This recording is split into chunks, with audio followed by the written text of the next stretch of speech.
A man goes through the Burger King drive-thru during his funeral. Let's talk about that. Hi, I'm Brendan Miller from Hanoverton, Ohio. Good mythical morning!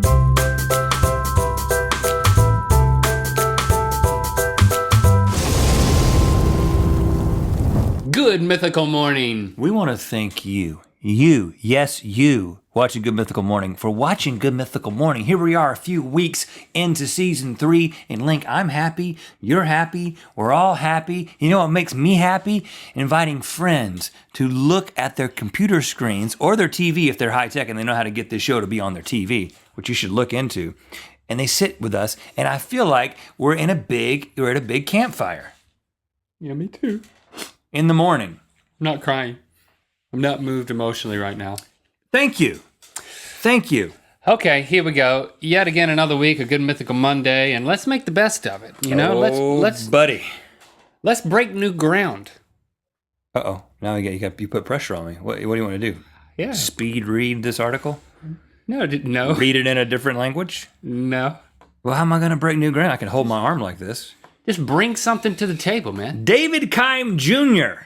in York, Pennsylvania, had quite a funeral, Link. Mourners at a Pennsylvania fast food, this is Huffington Post is where I found this. Okay. Mourners at a Pennsylvania fast food fan's funeral, whoa, alliteration, wanted him to have it his way, so they arranged for his hearse and the rest of the procession to make one last drive-through visit before reaching the cemetery. David Keim Jr. lived by his own rules, daughter Linda Field said. I figured that's how he talked or she talked. And his main I live rule. by my own rules. And my main rule is Burger King. He considered the lettuce on a burger his version of healthy eating. Okay, I'm beginning to piece this together. Yes. The funeral procession stopped at a Burger King where each mourner got a sandwich for the road. It killed him. It'll kill us all. Light him up, people. Keim got one last burger too. It was placed atop his flag-draped coffin at the cemetery. It's not that. Come on, man. Give respect, man. Restaurant manager Margaret Hess said she knew his face and his order. She and her crew made 40 burgers for the funeral procession. So 40 people came to the funeral. Was he like in the passenger seat or? I think he's always on a hearse, man. In a hearse. He was in the coffin. The funeral homes have these vehicles that fit coffins in them. Well, you know, the Ghostbusters drove one. You know that, all these YouTube videos, the drive-through pranks. I bet, This one, yeah. I bet everybody's like, I've seen this one before, and they just slam the door. They're doing the funeral. They're doing the funeral prank, Yeah, man. They had to go to 4 Burger Kings before they pulled this They're one going to say they all want a Whopper, and they want to put one on the dead guy's coffin. Don't fall for that, man. It's just YouTube. They're just trying to pull one over on. Did you used to work at a drive-thru? Oh, no, that really is him. He is dead. Give him a Whopper. The daughter said the display wasn't a joke, rather a happy way of honoring her father and the last things that brought him joy. But it was kind of fun. And this is what the Burger King manager said. It's nice to know this is how they all talk. It's nice to know, because once you're a Burger King manager, you've worked your way up, and you sound sophisticated and seasoned. It's nice to know, this is a little morbid though. It's nice to know he was a loyal customer up to the end. The very end. He died in Don. Okay, you know what? I'm not to disrespect this guy, but it happened a couple of weeks ago. All the jokes have already been made about it, so we're late to the funeral. But it got me thinking that you hungry? Yeah, I'm hungry. I am hungry. It got me thinking that there are people who have these special requests for their funeral, and I thought, you know what, Link, you're gonna die, and you know what, Rhett. You're going to die. We are going to die. If you face it right now, buddy. Are we crashing right now? Not right now. Are we going down? Not right now. Is this it? I don't see the oxygen mask. It is inevitable. I'll put mine on before I put yours on. That's what they tell me to do. You will die, and I will die. We might die together. We might be in an accident together. I know it's morbid to think about it. Let's die right now. No. But what I'm saying is that you need to know how it's going to go down, because. How do you want your funeral? How are you going to die? Well, first of all, no, you can't know that. But what I am saying is that now, if you die young, the funeral. If we died, we would be dying young, right? And so it would be really sad, and everybody would be devastated. If you die and you're old, and you go through the Burger King, but I don't see any reason why we can't go ahead and make plans for our funerals to be, interesting, a little interactive maybe. So I think right now, today, before we die, Okay. let's just riff a little bit, you know? And we're going to walk out of here. Let's have fun with what it's going to be like when we're dead. Let's talk about our funerals. And let's develop some ideas. Okay. And so listen, I'm the only one who's going to know about this. And you're the only one who's going to know about what I tell you. And so that way, there'll be a record, and Jason will know, and maybe everyone who's watching. Okay, so that's what There'll be a record of what this was. So it has to happen at your Okay, funeral. now. I've thought about this a little bit. Okay. And here's the thing. What Do you want a Whopper? No. But so what we're going to do is we are going to talk about our last wishes. What we want our funeral to be like. Yeah. Because what we need to acknowledge is that even if we're just being funny and we're having fun with it, this, when we die, most likely this video's where somebody's going to pull it up and they're going to be like, They're going to do a mashup? no, they're going to do we have to do this. So do we need to take that into account? Oh, like, do we need to take brother. into account like budgetary Well, restrictions? mine involves a hologram, so it's good. It's good. It's, you know, I mean, I hope it can't happen next year, buddy. Okay, go ahead then. What do you want for your funeral? Well, if I die soon, and by that I mean lettuce, onions, what? and what I mean by that is if I die before affordable hologram technology, Okay.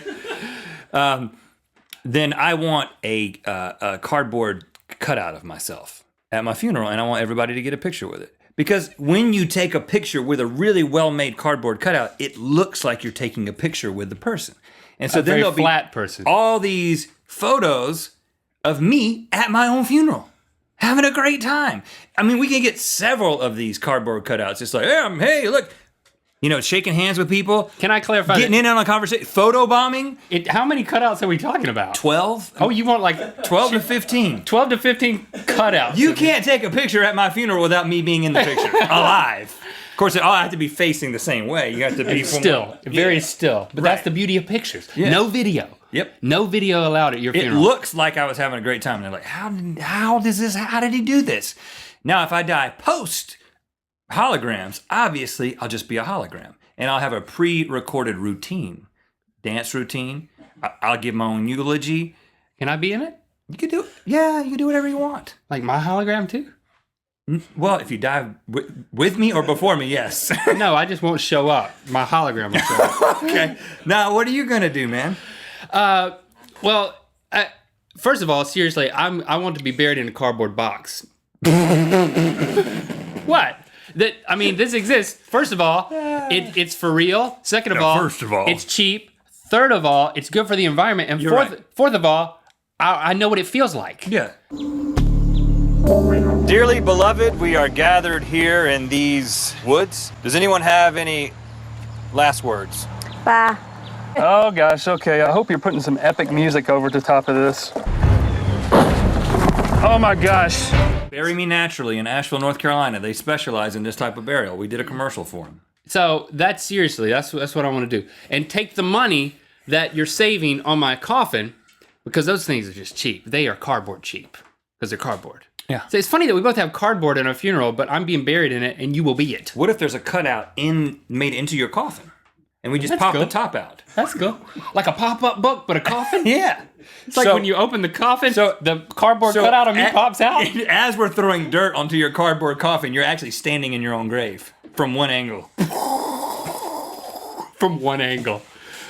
Okay, I want you to take the money you saved on the cardboard coffin because you're going to be buying this thing. I'm talking to you now, I guess. Take the money and put that towards the licensing on the soundtrack for my supercut mashup at my funeral. You're going to be sponsored by Supercuts?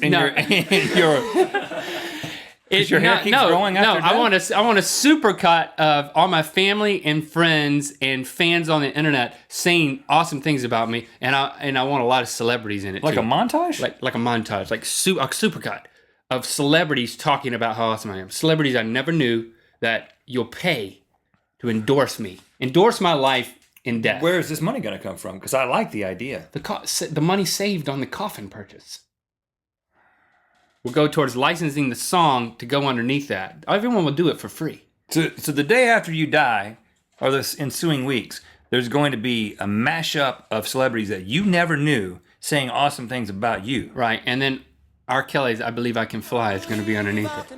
That's where the money comes in. You got to pay for that. You got to pay to I license. think R. Kelly will take like $400 for that now. Really? Yeah, I think, yeah. Well, then I want him there singing it live. Okay, all right. I will arrange that.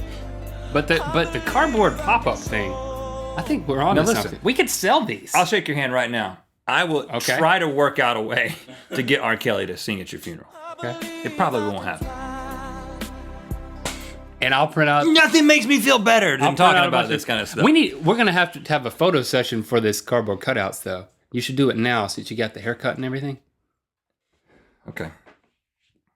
I'm serious. If you want that, we're gonna have to do. No. I need to. We're gonna have to do a photo session. I need to get a photo session every single year, so I look like how I look when I'm gonna die. That's a good idea. You don't want to do the photo session after you're dead. I don't need to die at 85 and look like a 35-year-old. Almost hit it. Did you just stop it from hitting it? No, I just pointed at it. Oh. Rhett asked Link to help build a moat. All right, you're going to think I'm crazy. But I didn't already. sometimes I don't feel safe in this place. Jason gets this weird look in his eye sometimes, and anybody and their brother could come in this back door, but I have a solution. We should build a moat. You know what a moat is? It's like I know what a moat is, it's like a barrier of water. We could build it. Around a castle. Or around this table. We could just build it right around this table. Well, if you put it around the table, it'd probably just be a ditch. No. It's going to be very deep and very wide. Sounds like a zoo enclosure. I don't listen. We can hash out the details later. What I want to know right now is, are you in? You're asking a lot of me today. I mean, it's either the moat or the cardboard cutouts. I think it's going to have to be your choice. Moat.